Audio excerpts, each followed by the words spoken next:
Seminggu kemudian saya menemani beliau sholat Jumat di Jakarta. Selesai sholat Jumat, kita pulang untuk ada acara syuting. Sebelum syuting ada satu pertanyaan yang menurut saya luar biasa bagi orang yang baru masuk Islam. Begitu ketemu, apa yang dia tanyakan? Gus, tolong saya dikasih cara bagaimana supaya saya bisa menjaga iman saya. Saya waktu itu mikirnya begini, di mana-mana saya ketemu orang Islam, kapanpun dimanapun belum pernah ada yang bertanya ini. Ini orang baru masuk Islam seminggu, dia tanya sama saya, tolong saya dikasih tips bagaimana supaya saya bisa menjaga iman. Saya tanya, kenapa kamu tanya demikian? Tadi Jumatan pertama saya mendengar khatib menyampaikan, janganlah sekali-kali kamu mati kecuali dalam keadaan Islam. Wala tamutunna illa wa antum muslimun. Waktu itu saya jawab, Bapak Ibu, Mas, memang benar saya yang menuntun kamu masuk Islam. Saya yang mensyahadatkan kamu. Saya yang menjadi wasilah kamu jalan hidayahmu. Tetapi ingat, saya tidak bisa menjamin imanmu. Waktu itu saya bilang sama dia, Mas, setan itu tidak mencuri rumahmu. Setan itu tidak mencuri hartamu. Setan itu tidak mencuri sertifikat tanahmu. Tetapi setan senantiasa mengintai imanmu dan berusaha mencurinya darimu. Kenapa? Karena setan sangat tahu bahwa harta yang paling berharga bagi seorang Islam adalah iman. Maka coba kita lihat Rasulullah Muhammad SAW itu jelas orang yang maksum. Artinya yang jelas baginya surga. Mustahil Muhammad masuk neraka. Yang jelas tidak pernah berbuat dosa. Tetapi Muhammad setiap saat tidak pernah berhenti meminta hidayah kepada Allah. Ihdinas siratal mustaqim. Kenapa? Karena beliau mengajarkan kepada kita, gak ada yang bisa menjamin imanmu. Kamu sudah umrah 20 kali, sudah haji 40 kali, setiap Jumatan pasti datang. Siapa yang bisa menjamin orang yang hidup dalam keadaan Islam, mati dalam keadaan Islam? Gak ada yang bisa menjamin. Maka kemudian saya teringat dengan sabda Rasulullah Muhammad SAW. Wa inna ahadakum ya'maluna bi'amali ahli jannah. Dan akan ada di antara kalian yang telah melakukan amalan-amalan penduduk surga. Hatta yakun bainahu wa bainaha illa dira'un. Sehingga jarak dia dengan surga tinggal 1 dirok saja. Nikmatnya surga sudah dipandang oleh matanya. Harumnya surga sudah dicium oleh hidungnya. Tetapi apa kata Rasulullah? Fayasbitu alaihil kitab. Catatan takdir merubah hidupnya. Faya'maluna bi'amali ahlin nar. Di akhir hidupnya dia melakukan amalan-amalan penduduk neraka. Fayadkhuluha. Dan Allah memasukkannya ke dalam neraka. Sekarang siapa yang bisa jawab? Saya sudah jadi orang Islam yang baik. Setiap ada kiai saya kasih minum. Belum jaminan.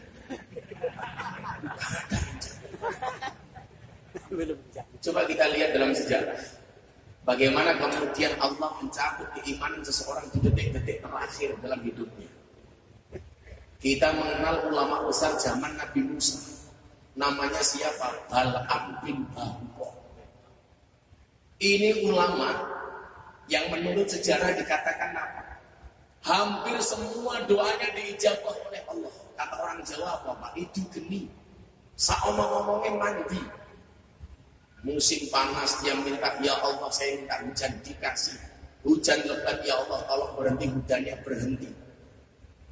Tapi Anda tahu, karena kesombongan Bal'am bin Ba'ur akhirnya mati dalam keadaan kafir. Ulama, apalagi kita santri saja gak lulus. Ini ulama. Matinya dalam keadaan kafir. Ini ulama besar. Cerita ini saya ceritakan kepada masjid. Ini kan orang sangat kritis. Dia itu mendapatkan gelar S3, PhD, filosofi doktor. Sementara dia konsultasinya hanya dengan saya lulusan S1. Itu pun ijazahnya nggak diambil. Karena saya malu kuliah 4 tahun gelarnya hanya SAG. Sarjana agak gimana gitu. Pertanyaannya ini anak cerdas.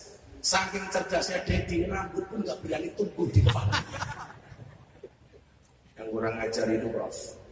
Jumatan, saya pakai kopiah, dia nggak pakai kopiah. Ditanya sama wartawan, kok Mas Dedi nggak pakai kopiah?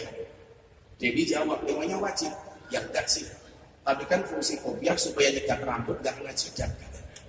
Kan kurang ajar. Nggak punya rambut, kok nyegat rambut itu kan nggak ngalah. Balaam bin Ba'urah mati dalam keadaan kafir karena kesombongannya. Ada contoh lain? Banyak. Di zaman Rasulullah ada seorang sahabat namanya siapa? Ubaidillah Al-Jahsi. Ubaidillah Al-Jahsi ini menemani Rasulullah kemana-mana. Dan Anda tahu, seorang sahabat sekelas Ubaidillah Al-Jahsi mati dalam keadaan kafir. Kenapa? Karena kegemarannya minum khamar. Na'udzubillah min dzalik. Di zaman Khalifah Abu Bakar ada lagi. Siapa? Rajal Unfuwah. Seorang delegasi sunnah. Yang ketika saat itu muncul nabi palsu. Namanya siapa? Musailamah Al-Kadzdzab. Rajal Unfuwah ini diutus oleh Abu Bakar. Sana kamu ingatkan Musailamah, jangan ngaku-ngaku nabi. Jangan ngaku-ngaku nabi. Dia mengingatkan Musailamah Al-Kadzdzab. Anda tahu Rajal Unfuwah mati dalam keadaan kafir. Siapa yang bisa menjaga? Bahkan seseorang muadzin. Saya nggak lihat muadzinnya. Yang diceritakan oleh Imam Al-Qurtubi di dalam kitabnya. 5 waktu dalam sehari dia memandangkan adzan. Subuh adzan. Duhur, asar, maghrib, isya dia adzan. 5 waktu sehari. Satu saat ketika dia memandangkan adzan di atas menara, karena orang dulu kan adzannya di atas menara. Begitu dia memandangkan adzan di atas menara, mohon maaf, di bawah di jalan ada cewek cantik lewat. Allahu Akbar, Allahu Akbar. Matanya melihat ke bawah, langsung batin. Wow. Akhirnya apa yang terjadi? Selesai adzan dikejar. Mbak, aku senang sama kamu. I love you full. Jawaban perempuan ini apa? Mohon maaf, kita tidak bisa menikah. Karena kita beda keyakinan. Sama kayak kemarin saya bilang sama Via Valen. Sorry Via, kita beda keyakinan. Aku yakin mau, kamu yakin gak mau. Kamu Islam, saya Kristen. Kita tidak bisa menikah. Apa kata muadzin ini? Apa syaratnya supaya saya bisa menikahi engkau? Dijawab sama perempuan ini, gampang Mas, tinggalkan agamamu, masuklah ke dalam agama. Karena cinta sudah melekat, mata sudah terpikat, hati sudah melekat, dan kucing rasa. Pernah makan Bapak ya? Dia mengatakan apa? Saya keluar dari Islam demi menikah dengan engkau. Dan Anda tahu apa yang terjadi? Malam pertama sebelum kumpul pertama kali kepleset, mati. Kehilangan Islam dan kehilangan yang lain-lainnya.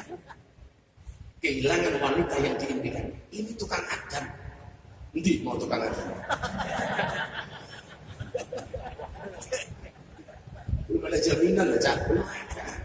Apalagi kumis tipis belum ada jaminan. Maka kemudian apa? Hadis ini dilanjutkan sangat indah. Apa kata Rasulullah? Wa inna ahadakum ya'maluna bi amali ahli nar. Dan akan ada di antara kalian yang telah melakukan amalan-amalan penduduk neraka. Hatta yakun bainahu wa bainaha illa dira'un. Sehingga jarak dia dengan neraka itu tinggal 1 hasta saja. Panasnya api neraka sudah menyentuh kulitnya. Kejamnya siksa neraka sudah dipandang oleh matanya. Tetapi apa? Fayasbitu alaihil kitab. catatan takdir merubah hidupnya. Faya'maluna bi'amali ahli jannah.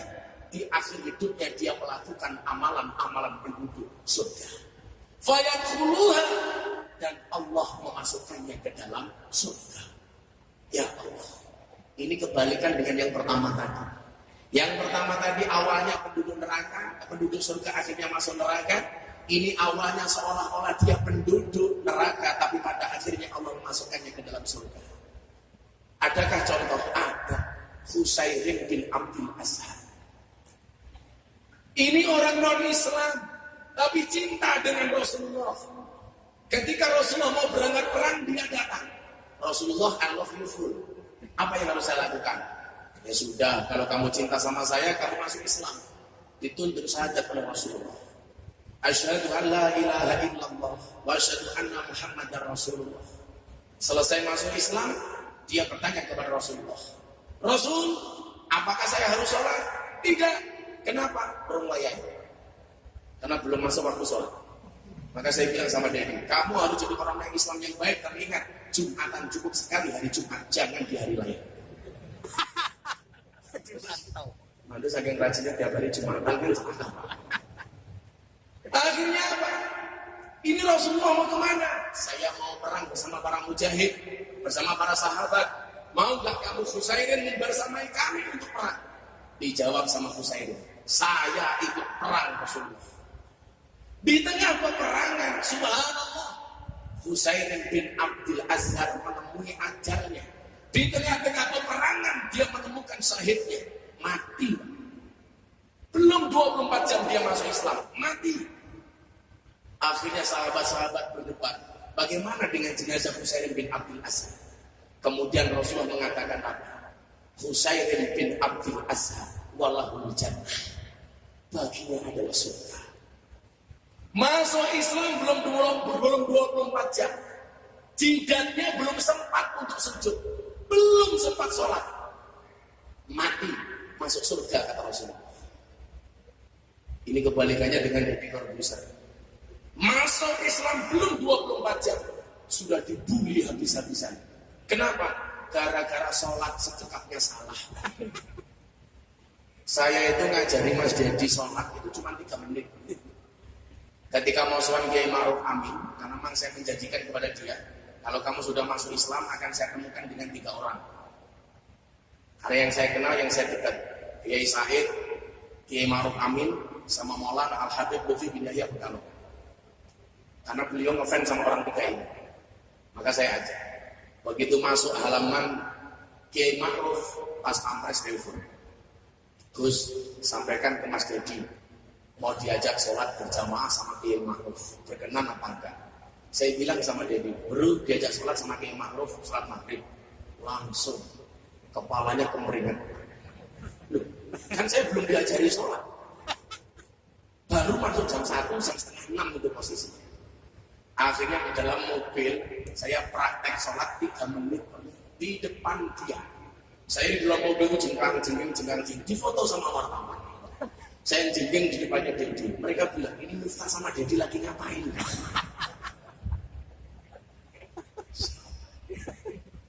Akhirnya turun dari mobil, tinggal praktek wudhu.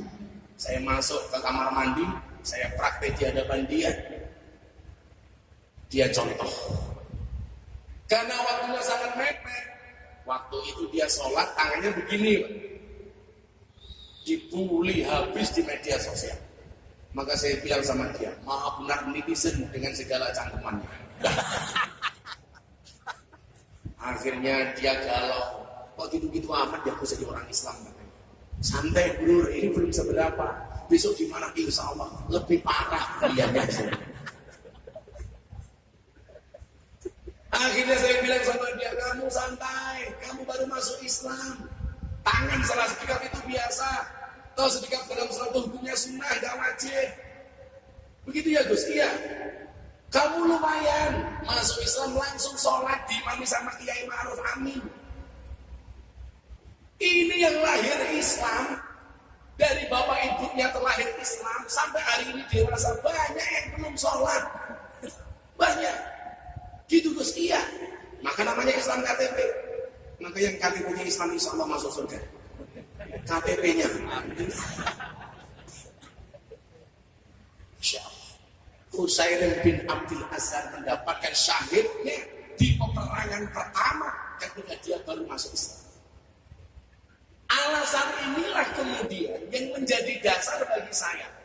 Kenapa saya berusukan ke lokalisasi? Kenapa saya berusukan ke kafe, ke dunia malam? Yang hari ini hampir rata di seluruh Indonesia. Sebulan yang lalu saya masuk ke satu kafe terbesar di Jakarta, bahkan di Asia Tenggara. Saya masuk ke sana. Dan ternyata apa? Diterima dengan baik. Yang menjadi persoalan itu sebenarnya adalah orang baik kalau ketemu orang jelek itu alergi. Mohon maaf, saya punya pengajian rutin di pondok setiap malam Minggu Pahing. Yang hadir orang 10.000 orang. Mbak-mbak PSK dari lokalisasi saya fasilitasi, saya sewakan bis, mereka datang. Begitu nih mbak-mbak PSK datang ke pengajian saya, fokus jamaah itu enggak ke saya. Kemana? Ke yang lain. Orang baik ketika dicampur dengan orang yang dianggap gak baik ini biasanya alergi. Maka ketika saya posting anak bertato dari Probolinggo, dari Jawa Timur waktu itu, jadi santri saya, tatonya penuh, adan. Saya posting di Instagram, komentar orang baik apa? Orang tato kok adan? Apakah salah orang tato adan? Saya bilang sama dia, nak santai, lebih baik kamu bertato adan daripada nggak ada tato dan nggak pernah. Kita lupa bahwa bagaimana kemudian Allah sangat memperhatikan para pendosa. Maka saya punya kawan dulu, namanya almarhum Kitorolis. Kalau yang sepuh-sepuh ini pasti masih ingat dengan Kitorolis. Tapi kalau anak-anak milenial ini nggak tahu. Kitorolis itu dulu semua maksiat pernah dilakukan, molimo semuanya pernah dilakukan. Tapi ketika kemudian dia bertobat, Insya Allah jadi orang yang luar biasa. Dan setiap kali ketemu saya, dia minta dibacakan apa? Surat Az-Zumar ayat 24. Qul ya ibadiyalladzina asrafu ala anfusihim la taqnatu min rahmatillah. Innallaha yaghfiru dzunuba jami'a innahu huwal ghafurur rahim. Saya tanya dia, Om, Anda punya cita-cita apa? Saya pengen mati hari Jumat pas kajian, Bos. Dan ternyata Allah kabulkan. Waktu itu saya tanya, kenapa kamu pengen mati hari Jumat? Karena kalau saya mati hari Jumat, jenazah saya yang menyolatkan banyak. Dan ternyata dikabulkan oleh Allah. Makanya benar yang dikatakan Rasulullah, an-nasu yamutuna ala ma'asu. Seseorang itu akan dimatikan oleh Allah sebagaimana kebiasaan dia hidup. Makanya seminggu yang lalu saya sakit. Dokter bilang, Gus istirahat. Opname 3 hari di rumah sakit. Saya tak berangkat ngaji, Prof. Jadi batuk saya pulang saya dari Aljazair sampai hari ini gak berhenti. Siapa tahu kan saya lagi ngaji di Al-Akbar Al-Israel datang. Diumumkan di masjid, inna lillahi wa inna ilaihi raji'un.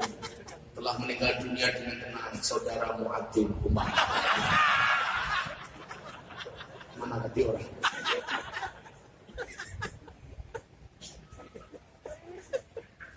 Karena kebiasaan dia kajian, matinya pas kajian.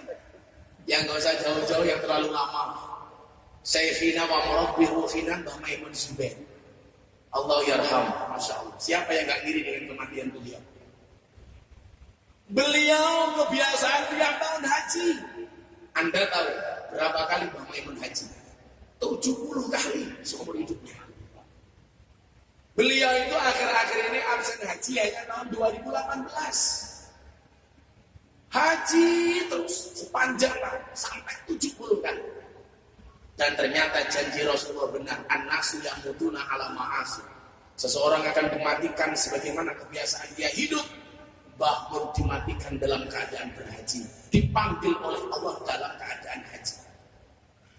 Beliau mencintai kota Mekah, meninggalnya di kota Mekah. Masya Allah. Beliau memuliakan hari Selasa sampai pondok beliau diliburkan hari Selasa. Padahal mayoritas pondok pesantren di Indonesia diliburkan hari Jumat. Dan Allah memanggil beliau hari Selasa. Satu lagi, 4 faktanya. Satu, kota Mekah, beliau cinta meninggal di Mekah. Beliau biasa haji, meninggalnya pas haji. Beliau suka dengan hari Selasa, meninggalnya hari Selasa. Ada satu lagi, apa? Beliau mengidolakan Siti Khadijah dengan qasidah yang selalu beliau baca, Sabduna fid dunya fauzuna bil ukhra bi Khadijah al-kubra wa Fatimah az-Zahra. Dan Anda tahu bahwa dimakamkan di satu pemakaman dengan Siti Khadijah. Di mana? Di pemakaman Makkah. Maka benar kata Rasulullah, yuksarul mar'u ma'aman ahabba. Seseorang itu akan dikumpulkan oleh Allah sebagaimana orang yang dicintainya. Anda datang di tempat ini karena cinta dengan Rasulullah. Wallah, besok di padang mahsyar Anda akan berkumpul bersama Rasulullah. Anda cinta dengan para kiai. Wallah, walaupun Anda tidak punya keturunan kiai, saya doakan minimal mambu kiai. Mambu kiai itu lebih pilih daripada kiai mambu.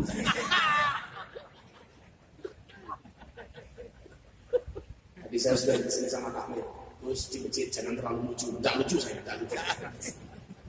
Jangan miso, tidak miso. Saya juga pernah miso. Saya orangnya halus. Kalau kita mengidolakan siapapun, itu yang dijanjikan oleh Rasulullah. Makanya lanjutan hadis tadi apa? An-nasu yamutuna ala ma'asu wa yub'asuna ala ma'matu. Dan akan dibangkitkan sebagaimana dia mati. Makanya ini menjadi penyemangat bagi kita. Kadang-kadang kan kita aneh. Diajak ngaji jawabannya nggak asik. Ayo mas ngaji wis tahu. Kalau Anda diajak ngaji jawabannya wis tahu, hati-hati. Besok Anda susah doa di Masjid Al-Akbar. Ya Allah saya minta bahagia. Malaikatnya turun bengok. Wis tahu.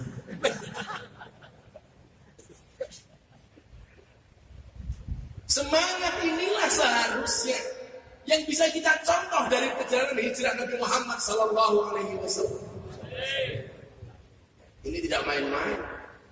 Bagaimana kemudian saat itu Muhammad minoritas dengan segala keterbatasannya.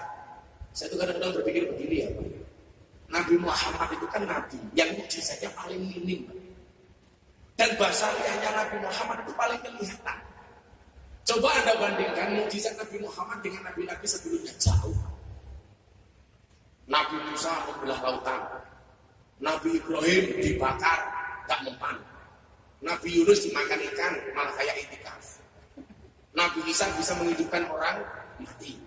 Makanya salah satu pertanyaan Dedi ini salah satu pertanyaan yang inti, kenapa kemudian dia akhirnya masuk Islam. Dia bertanya sama saya begini, Prof. Gus, kalau saya baca Al-Quran, kenapa banyak di dalam Al-Quran itu perintah Allah yang tidak rasional? Ini kan orang-orang penganut aliran rasionalitas. Apa-apa harus pakai akal. Contohnya apa, bro? Nabi Ibrahim suruh motong anaknya Ismail. Ini kan gak nalar. Anak cuma satu suruh motong. Karena Allah bego, kata waktu itu. Terus, itu bagi saya gak masuk akal. Nabi Musa membelah lautan, bullshit dia bilang. Nabi Isa bisa menghidupkan orang mati, bohong. Nabi Isa bisa berjalan di atas air. Nah, kalau itu saya bisa, wong saya pesulap katanya. Dan ternyata benar, dia bisa berjalan di atas air. Ini triknya yang tak delok, tak kelihatan. Dia bilang kamu gak bakal bisa lihat, ini trik kan. Dan benar bisa. Saya ngetes dia di atas kolam bisa berjalan di atas air. Deddy Corbuzier itu kan the best magician di Amerika 2 kali. Dunia, Pak. 2 kali. Tapi hari ini sudah sama sekali tidak mau dia magic-magician. Waktu itu acara kita collab di YouTube, pertanyaan langsung tanpa teks. Saya mikir, Pak, ini kalau saya nggak bisa jawab, wah tuh bahaya. Bisa gagal dia masuk Islam. Mikir saya. Akhirnya saya jawab, Mas, kenapa banyak perintah agama yang tidak masuk logika? Kayak dia bilang Isra Mi'raj, Mekah Madinah saja naik bis 32 jam. Zahaban wa iyaban 64 jam. Kok ini bisa sampai Sidratul Muntaha? This is unbelievable, kata dia. Mustahil, dia bilang. Waktu itu saya jawab, Mas, kenapa tidak semua ajaran agama itu bisa diterima oleh akal? Jawabannya sederhana. Karena kalau semua perintah agama bisa dirasionalisasikan, bisa diterima oleh akal, berarti nggak ada bedanya agama dengan ilmu pengetahuan. Kaget dia. Oh iya. Kalau semuanya masuk akal, nggak butuh orang agama, cukup kuliah sama profesor selesai. Semuanya bisa diilmiahkan. Justru inilah kemudian antiknya agama. Tidak semuanya bisa diterima oleh akal. Langsung dia mengatakan, this is so amazing for me. Untuk murahnya enggak.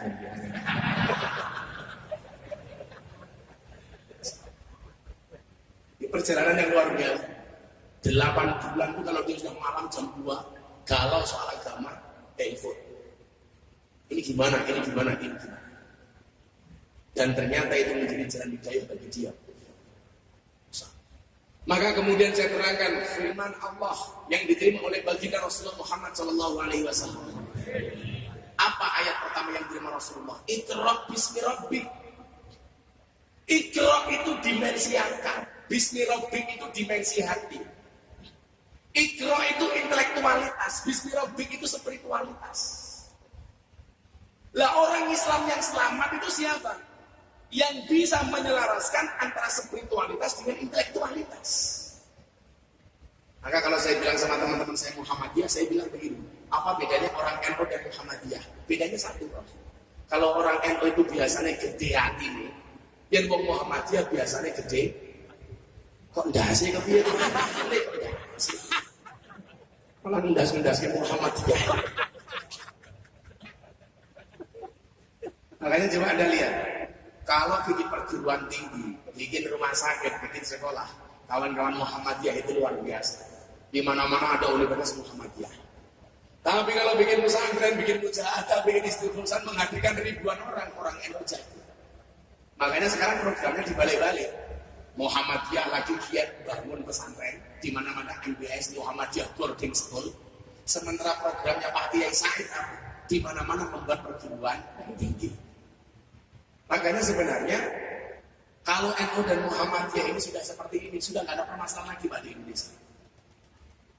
Yang bermasalah siapa? Yang nggak suka NU, yang nggak suka Muhammadiyah. Kalau NU dan Muhammadiyah kan dari dulu bedanya tipis Pak.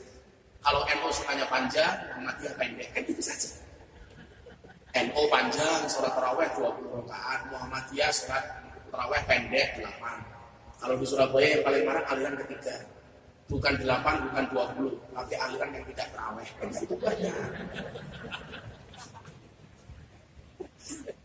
Saya bilang sama Dedi, ada kalimat ikro, ada kalimat bismi rabbik. Saya tanya sama dia, bro, cinta itu dari mata turun ke hati atau dari hati naik ke mata? Dia jawab, dari mata turun ke hati. Inilah kesalahan memahami agama. Kok salah? Bagaimana saya bisa cinta kalau mata saya tidak melihat, katanya? Apa jawaban Pak saya waktu itu? Cinta itu bukan dari mata turun ke hati, bro, tapi dari hati naik ke mata. Kok begitu? Iya. Kalau cinta itu dari mata turun ke hati, maka selamanya kamu tidak akan pernah cinta kepada Allah. Kenapa? Karena matamu tidak pernah melihat Allah. Kalau cinta itu dari mata turun ke hati, berarti kamu tidak akan pernah mencintai Rasulullah. Kenapa? Karena matamu tidak pernah melihat Rasulullah. Kalau cinta itu dari mata turun ke hati, berarti orang-orang buta itu tidak akan pernah merasakan indahnya cinta. Kenapa? Karena orang buta itu matanya tidak bisa melihat. Tapi kalau cinta itu dari hati naik ke mata, kamu lihat tuh orang buta. Walaupun nggak punya, nggak bisa melihat, matanya nggak bisa memandang, nikah mateng bro. Karena hatinya cinta.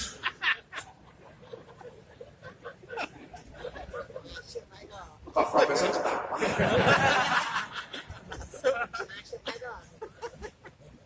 Pemahaman sederhana ini yang saya sampaikan kepada beliau. Terakhir kemudian Saya ditelepon jam 1:30 malam. Malam Jumat, seminggu sebelumnya, karena dia masuk Islam hari Jumat tanggal 21. Dia telepon saya begini, bro, apa malam-malam kamu telepon? I will to be Muslim, katanya. Saya pengen jadi orang Islam. Saya tolak. Gak usah. Loh, kenapa?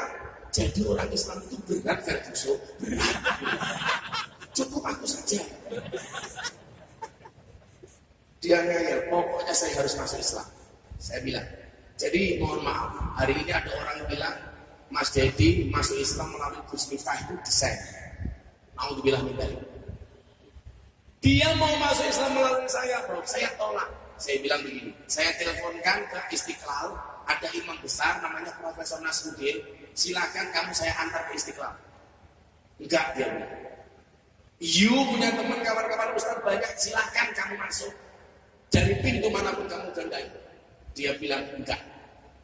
Semua acara televisi telepon, Gus, arahkan dong Mas Dedi masuk Islam melalui TV kami. Kami harus bayar berapa? Semuanya telepon. Dan dia mengatakan, no, saya itu juga demikian. Kenapa kemudian dia waktu itu ngeyel pengen masuk Islam melalui Gus Miftah? Alasannya sederhana. Sebelum itu saya pernah YouTubean sama dia, saya bilang. Dia tanya begini, kalau saya harus masuk Islam bagaimana ya Gus ya? Waktu itu saya jawab, bro, besok wajah Islammu itu seperti apa tergantung pintu masuknya. Kalau pintu masuknya marah-marah, maka Islammu akan penuh dengan kemarahan. Kalau pintu masuknya keras, maka Islammu akan penuh dengan kekerasan. Kalau pintu masuknya galak, Islammu akan galak. Kalau pintu masuknya lebay, Islammu kemayu. Tapi kalau pintu masuknya ini ramah, maka Islammu akan menjadi Islam yang ramah dan menyenangkan. Wallah, saya tidak pernah menyebut nama. Dia juga nggak tanya yang dimaksud keras itu apa, yang dimaksud galak itu siapa, yang dimaksud marah itu siapa. Enggak, saya nggak nyebut merek. Saya cuma bilang seperti itu. Akhirnya dia mengatakan apa? Kalau saya harus masuk Islam pintu yang menyenangkan. This is you, not others. Saya tanya, kenapa? Karena Islam itu menyenangkan. Di masjid diterima, di kampus seminar diterima, di lokalisasi oke, dunia malam kan saya bisa ikut.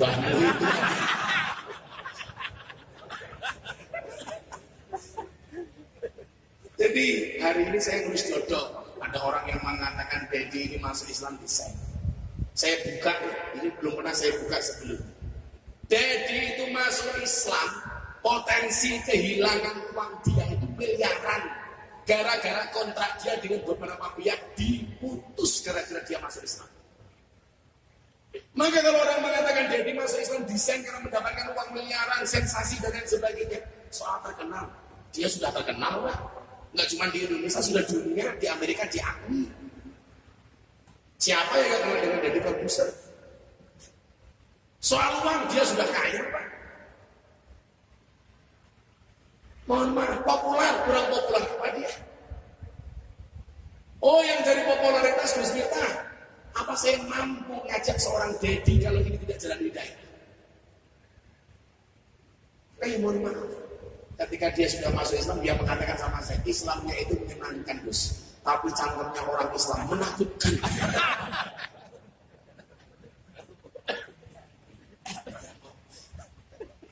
Di mana-mana saya ditanya, tanyakan ke Mas Dedi dong, Gus. Sudah sunat apa belum? Urusannya sama kamu itu apa? Dan yang tanya, cowok, Pak. Loh iya, sing takon lanang gitu. Akhirnya saya depan sama dia, bro, ada pertanyaan tuh, sudah sunat apa belum?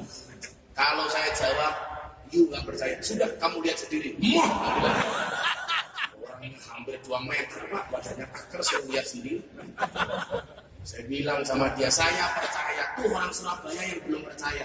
Terus bagaimana supaya mereka percaya? Gampang, bro, saya foto, dan saya posting.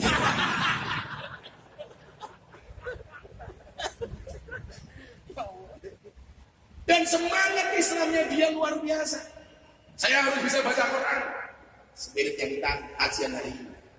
Saya cari turutan, Pak. Ternyata di Jakarta nggak dapat turutan. Anak saya dari dulu kecil ngajinya turutan. Anak-anak sekarang nggak tahu turutan. Kalau dulu kan asik. Apa bedanya turutan dengan ikro? Ikro itu tidak pernah mengajarkan makhorijul huruf yang pas. Tapi kalau turutan, coba Anda lihat. Alif, ba. Sampai dulu abah saya itu kalau saya ngaji, dilihat mimiknya. Gesturnya. Tidak hanya makhraj. Bagaimana kemudian ketika mengucapkan kalimat ba. Saya cari kemana-mana gak dapat. Karena saya pengen ngajari dia turutan, Pak. Kalau ikro kan langsung. Gak ada seperti itu. Kalau dulu kita ini kan turutan. Begitu hijayah sudah hafal, sudah bisa, saya dulu 2 tahun cukup hijayah. 2 tahun. Begitu sudah bisa kan asik ngajinya. Alif fathah, alif kasroh, alif domahu, aiu, ta fathah, ta ha domahu, kaf domahu, ahu. Akhirnya saya dengan ikro. Ayo kamu baca. Lucu itu. Wong pinter orang PhD, badannya gede, orang terkenal, ngajinya.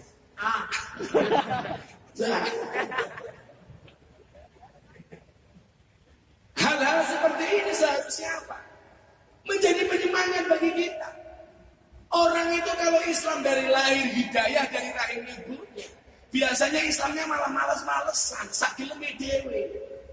Sementara orang yang baru masuk Islam semangatnya luar biasa. Begitu dia masuk Islam, ratusan pihak biro travel yang ngajak saya sama Deddy Corbuzier umroh. Berapa travel yang ngajak haji? Apa jawaban Deddy? Kok saya malu ya Gus? Kenapa bro? Ibadah aja kok di-endorse. Ibadah saja di-endorse. Sementara kita yang tidak pernah di-endorse malah meng-endorse diri kita sendiri. Di depan Ka'bah, hai guys, lagi tawaf guys.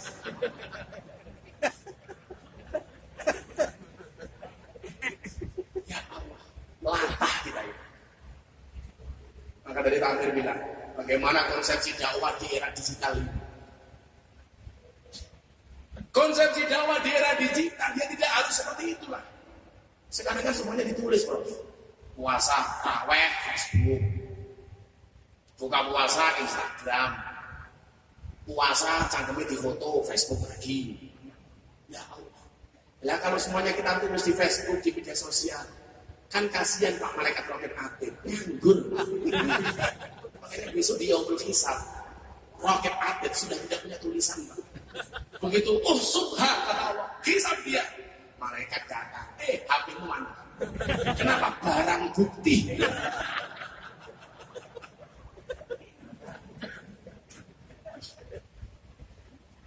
Saya kemudian apa? Mengajarkan semangat-semangat keislaman ini kepada anak-anak yang dianggap marginal. Saya masih ingat betul, saya masuk lokalisasi pertama kali itu umur 19 tahun. Saya masih masuk kuliah pertama kali. Gara-gara ada PSK curhat ke masjid saya. Ya Allah, kamu pengen ngaji nggak? Ya pengen dong Gus. Tapi kan mana orang mau menerima kamu? Padahal mereka butuh Allah. Kenapa sih? Saya kasih contoh, mohon maaf. Kalau agak kasar, mohon maaf. Saya masuk ke lokalisasi, ditemani sama Germo. Mau ngaji. Ada orang masuk, cari PSK. Ketika orang yang cari PSK ini ketemu Kiai sama Germo. Menurut bapak-bapak, yang disungkepi tangannya Kiai apa tangan Germo? Kalau logikanya itu pakai yang disungkepi tangan Germo. Ternyata enggak. Begitu saya masuk lokalisasi, ketemu dengan orang-orang seperti ini, yang disungkepi bukan germonya Pak, kiainya Pak. Artinya apa? Orang yang dianggap buruk sekalipun masih bisa membedakan mana yang hak, mana yang batil. Waduh, ono Gus Miftah konangan.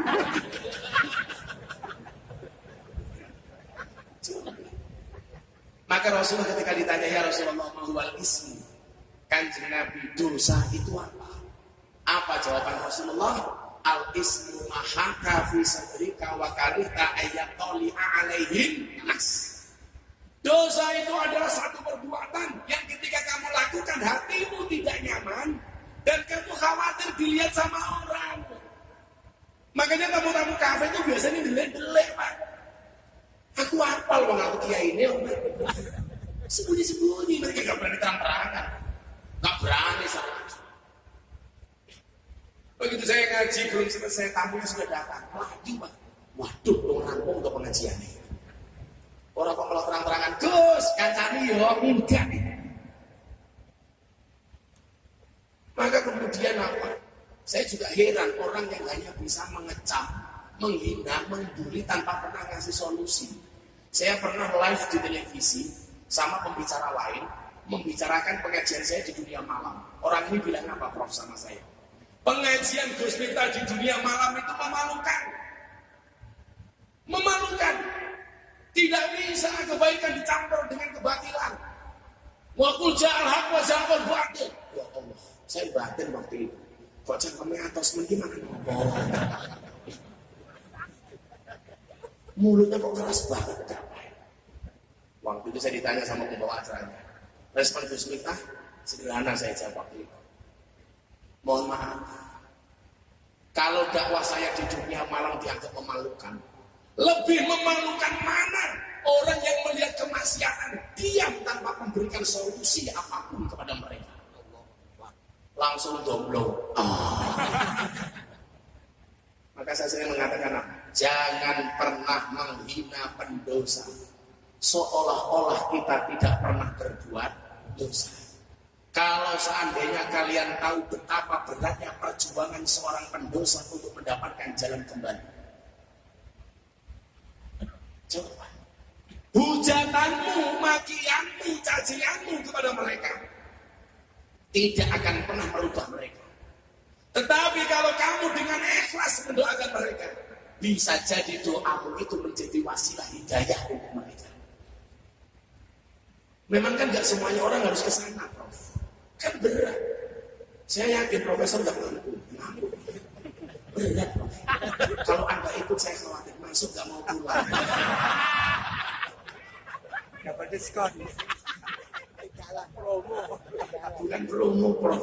Pakai nama Gus Miftah, komplement, Prof. Saya selalu semangati orang-orang seperti itu. Karena semangat Islam yang indah ini yang kita tawarkan kepada mereka. Kan gak boleh sholawat di tempat maksiat. Wah. Kan gak boleh sujud di tempat maksiat. Siapa bilang? Al-ardu kulluha masjidun illal makbarah wal hamam. Bumi itu semuanya tempat sujud. Kecuali dua hal. Kuburan dan hamam, toilet.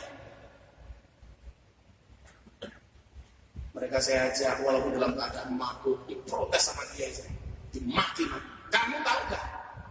Hadis yang menyatakan sholatnya orang mabuk tidak terima 40 hari oleh Allah. Waduh, saya waktu itu bilang, sejak kapan orang ini jadi panitia pahala ya Allah? Dan memang ini pernah ditanyakan sama anak-anak kafe ketika saya ajak sholat pertama kali. Gus, katanya orang mabuk sholatnya nggak diterima oleh Allah 40 hari. Bagaimana dengan kami? Apa jawaban saya waktu itu? Mohon maaf Mas, itu hadisnya orang normal. Sementara kalian abnormal. Kalau nunggu nggak mabuk, sholatmu kapan? Terus kami sholat dapat pahala apa enggak itu? Saya jawab mohon maaf, Gus Miftah bukan panitia pahala. Selesai. Kenapa toh? Kita itu sering menjadi hakim bagi kesalahan orang lain dan menjadi jaksa bagi kesalahan kita sendiri. Lono wong dielek-elek sementara kesalahan kita nggak pernah kita lihat. Maka saya katakan sama anak-anak di sana, lebih baik ahli maksiat yang khawatir dengan maksiatnya, dengan dosanya, daripada orang yang banyak amalan tapi sombong dengan amalannya. Makanya tadi hadis yang saya baca di awal sama ayat Az-Zumar tadi itu kesimpulannya di mana? Pada akhirnya surga itu akan ditempati oleh ahli maksiat yang akhirnya bertobat. Bukan orang yang sok suci, namun pada akhirnya tersesat. Saya sampaikan kepada mereka, nah bisa jadi dosamu sebesar kapal, tapi ingatlah ampunan dari Tuhan lebih luas daripada lautan. Dan saya nggak pernah Prof menjadikan ini sebagai komunitas saya untuk terkenal. 5 tahun yang lalu saya sudah diminta oleh media televisi. untuk sharing di acaranya. Gus, kan Alhamdulillah ngaji di lokalisasi sudah lama nih, 10 tahun. Mau nggak diliput TV? Saya tolak. Ketika anak-anak di lokalisasi tahu kenapa Bapak ditolak, jawaban saya waktu itu ada 5 tahun yang lalu. Allah menciptakan Miftah tidak untuk menjadi orang terkenal, tapi untuk mengenalkan Allah kepada mereka yang belum kenal. 5 tahun yang lalu. Sampai akhirnya sholawatan saya di Cafe Bali diambil oleh wartawan, kemudian di-share. Akhirnya apa? Hari Jumat sore saya pengajian di kafe itu, Minggu pagi muncul di lambe tua. Yang nonton langsung 3 juta.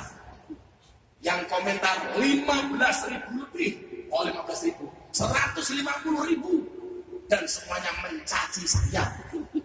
Ini penistaan, zina mata. Kenapa yang sholawat roknya pendek semua? Loh, saya nggak bisa ngatur bro. Mereka itu hanya salah kostum. Mbaknya tingginya 180 cm, pakaiannya hanya 1 meter. Itu aja.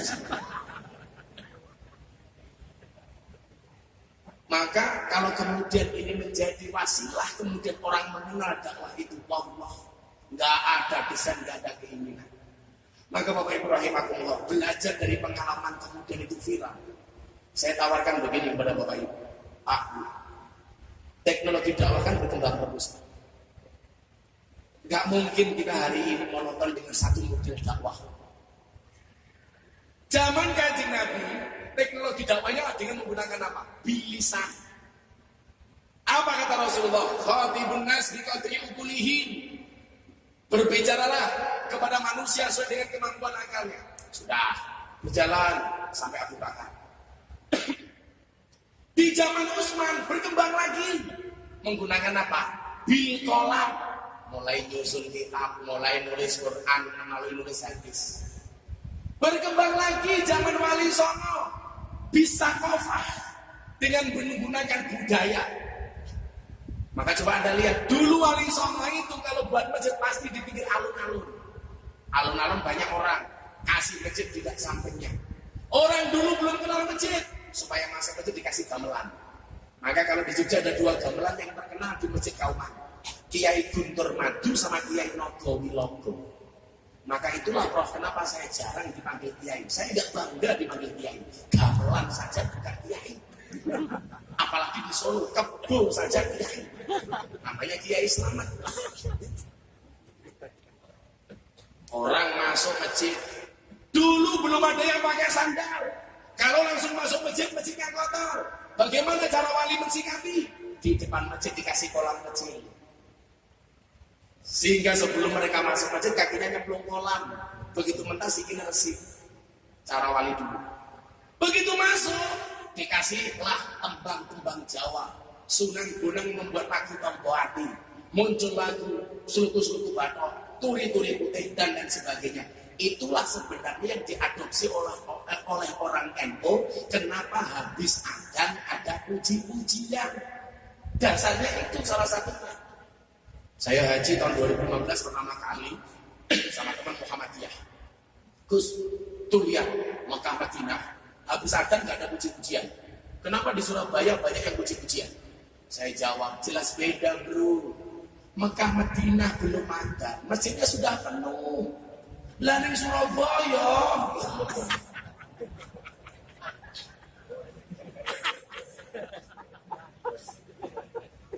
Ujiane nganti bledek.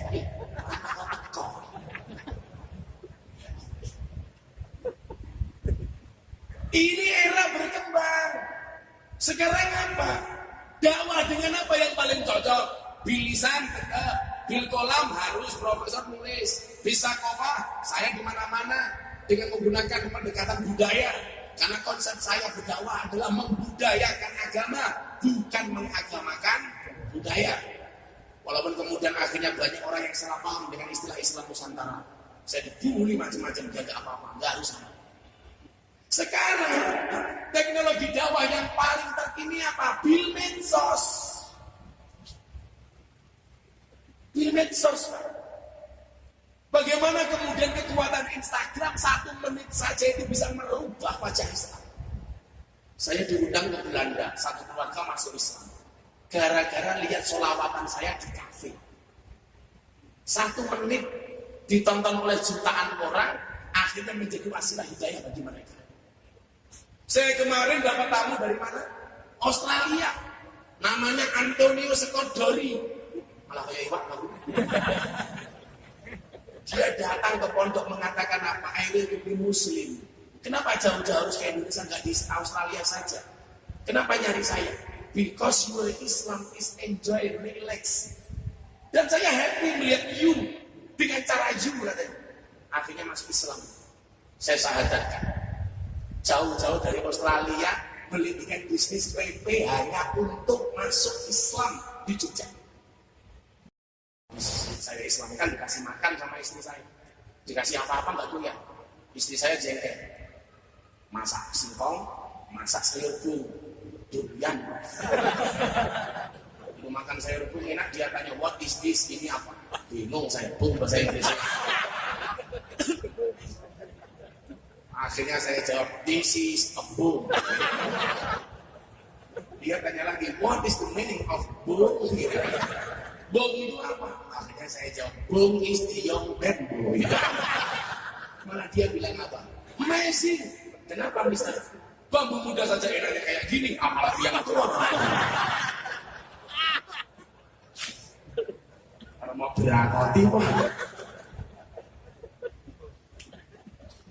Makanya apa? Masjid Al-Akbar keren. Instagramnya digiatkan. Kalau enggak, orang-orang yang kemudian belum kenal Islam, kemudian baru senang dengan Islam, yang menguasai medsos itu bahaya. Sementara orang yang tahu Islam tidak mau memanfaatkan medsos. Makanya kemarin di Jombang saya bilang, pondok itu jangan terlalu kakomot. Santri gak boleh bawa HP sama sekali. Ini eranya era medsos. Santri suruh bawa HP, tapi akses sama jamnya dibatasi. Cukup dengan menggunakan wifi. Begitu follow Instagram, di follow ustaz-ustaz yang jelas sangat keilmuannya. Lah kamu katanya santri, yang di follow bukan kiai, Vanessa Angel.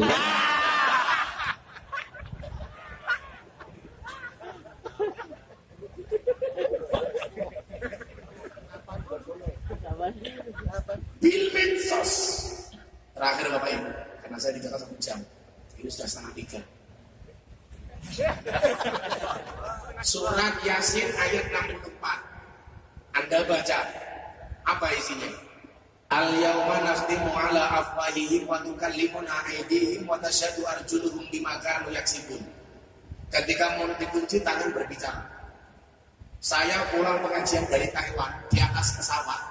Saya nggak bisa tidur buka Yasin ayat ini.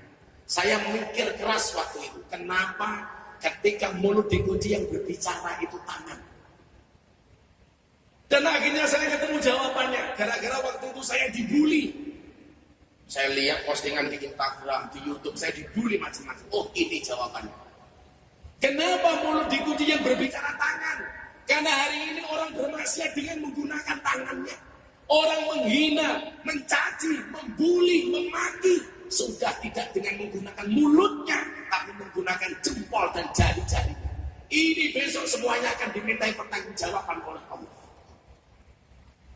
Coba. Nabi Adam itu korban Hawa, dikeluarkan dari surga. Sekali tok. Korban Hawa. Dikeluarkan dari surga. Lah, kita yang penyebar Hawa, apa ya pantas? Penyebar Hawa di mana-mana so agamis. Video saya dipotong, diedit. Kemarin disurvei sama teman-teman di media sosial. Berapa miliar uang yang didapat dari para YouTuber posting pengajiannya Gus Miftah. Dan rata-rata apa? Judulnya provokatif. Gus Miftah nantang Gus Nur. Kapan aku nantang?